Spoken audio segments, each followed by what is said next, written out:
ahli mengatakan ada 3 jenis kejahatan yang terjadi selama pandemi.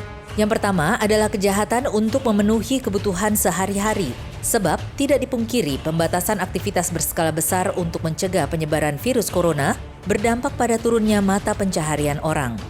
Ada pula 2 kejahatan lain yang perlu diwaspadai masyarakat, yakni kejahatan terhadap anak. Ada kemungkinan orang tua tidak siap dengan anak-anak yang selalu berada di rumah. Akibatnya bisa saja berlangsung aneka pelanggaran hak anak alias kejahatan terhadap anak. Pelanggaran itu bisa berujung pidana. Yang terakhir adalah jenis kejahatan siber, misalnya pencurian data pribadi. Potensi kejahatan siber otomatis meningkat seiring banyaknya orang yang melakukan kegiatan secara daring.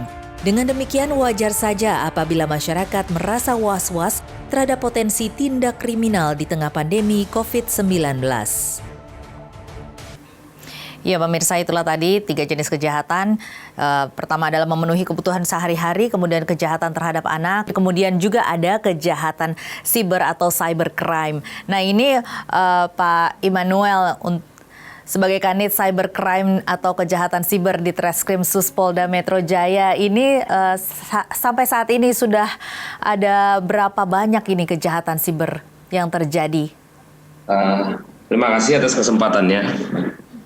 Untuk dari data yang kita peroleh, itu untuk kejahatan siber sendiri ada 15 kategori untuk selama ini yang kita tangani, di mana kejahatan yang paling mendominasi adalah berita bohong atau hoax. Selanjutnya adalah ujaran kebencian. Yang ketiga adalah hate speech, ya. Dalam arti maksudnya pencemaran nama baik. Jadi dominasi masih itu. Selain itu, kejahatan yang paling mendominasi lainnya adalah penipuan online. Penipuan online ini khususnya modusnya adalah menggunakan telepon, ya, masih mendominasi. Dan pelaku-pelakunya ya kita deteksi dengan metode itu masih sangat besar efek maupun akibat yang ditimbulkan dari kejadian tersebut. Begitu, Mbak. Ini terkait dengan pandemi COVID-19, begitu? Iya, Mbak. Jadi untuk pandemi sendiri, kejahatan-kejahatan yang memang menjadi mendominasi itu tidak berpengaruh, bahkan malah cukup bertambah, ya. Terutama di penipuan, khususnya di penipuan. Begitu, Mbak. Sejauh ini sudah ada berapa banyak yang terjadi? Untuk data dari kita sendiri, itu peningkatannya cukup signifikan setiap bulannya. Untuk persentase penipuan itu ada di angka 30%-an peningkatannya. Jadi sekarang itu udah di angka 500-an begitu, laporan polisi. Nah ini bagaimana saat ini dari polisi menyikapi hal tersebut?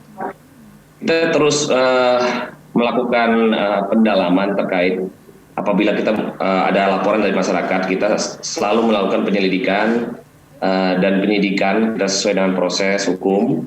Selanjutnya kita juga melakukan pencegahan melalui media-media daring yang dipunyai oleh kepolisian.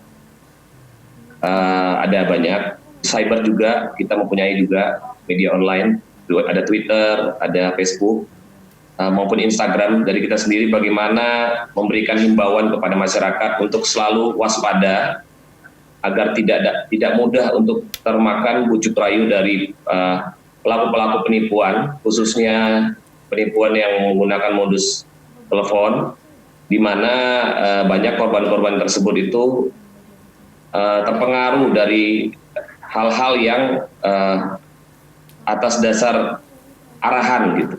Arahan dari pelaku, misalnya mungkin dari memberikan sebuah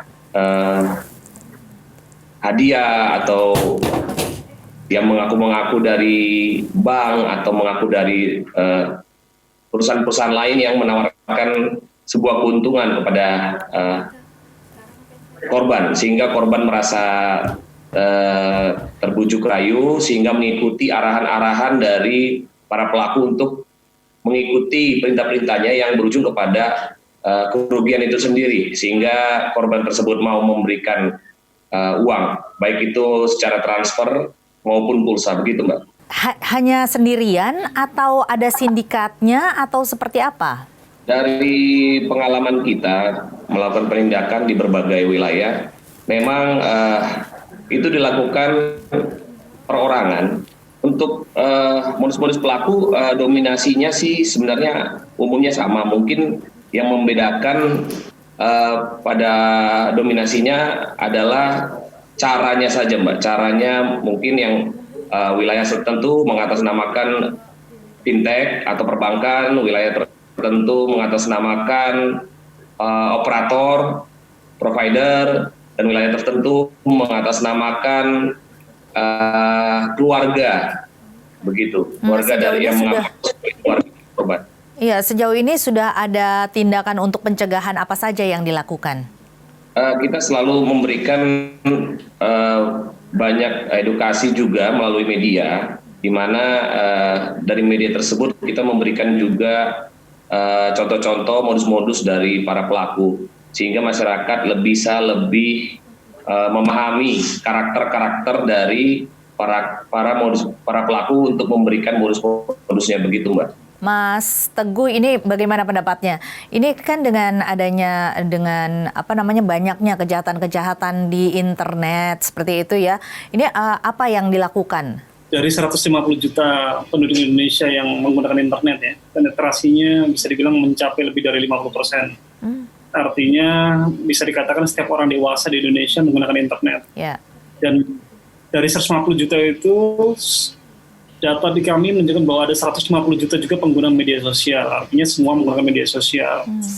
Nah, di satu sisi pengguna internet semakin meningkat, penetrasinya tinggi, tapi di sisi lain literasinya masih sangat terhambat. Masih banyak pengguna internet pemula khususnya yang belum memahami habit atau karakter dari internet. Ada dua hal yang menjadi penyebab kenapa kejahatan marak di internet. Pertama adalah karakteristik internet yang sifatnya borderless. Jadi pengguna internet termasuk pelaku kejahatan tentu paham bahwa internet bisa mencapai orang dimanapun, kapanpun, dan tanpa ada batas wilayah. Karakter kedua adalah anonymity. Setiap orang merasa bahwa di internet itu bisa menjadi apapun, jadi siapapun, dengan tanpa diketahui oleh orang lain. Meskipun demikian, dalam konteks kejahatan, borderless dan anonymity itu sebetulnya tidak mutlak. Selalu ada celah, selalu ada jejak yang tertinggal untuk bisa menelusuri pelaku kejahatan. Dari pemerintah sebetulnya membuat banyak program terkait dengan literasi digital. Kalau pemerintah hanya fokus pada sisi hilir, yang ada hanya penindakan, pemblokiran, kemudian penegakan hukum dan lain-lain. Namun yang harus dipikirkan adalah dari sisi hulu, bagaimana literasi digital sampai kepada masyarakat. Banyak program-program yang dikreat pemerintah untuk meningkatkan awareness, baik itu sosialisasi secara langsung, melalui media online, infografis, maupun melalui kanal-kanal yang disiapkan oleh pemerintah. Sosialisasi tentang kejahatan terkait berita bohong, hoax, atau hate speech sudah cukup masif gitu.